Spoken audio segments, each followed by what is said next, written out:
یارب چی کنم به کس و تنها و غریبم، از چهره نورانی مادر به نصیبم به نصیبم. یارب چی کنم به کس و تنها و غریبم، از چهره نورانی مادر به نصیبم به نصیبم. یار و یاورم دور و گوهرم، مادرم مادرم،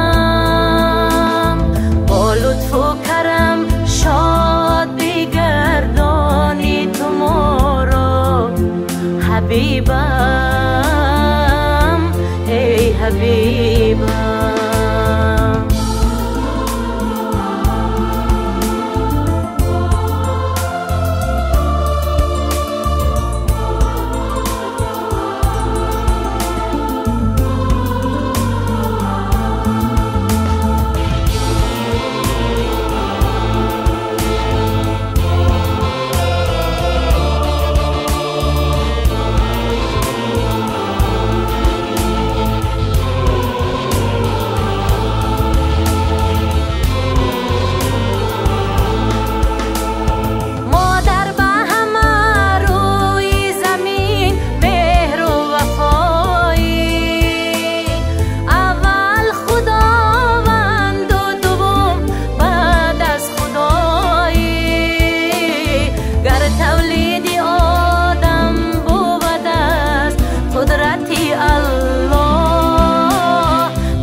چی کنم به کس و تنها و غریبم، از چهره نورانی مادر به نصیبم به نصیبم. یارب چی کنم به کس و تنها و غریبم، از چهره نورانی مادر به نصیبم به نصیبم. یار و یاورم دور و گوهرم، مادرم مادرم،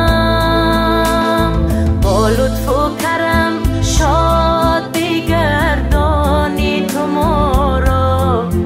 حبیبم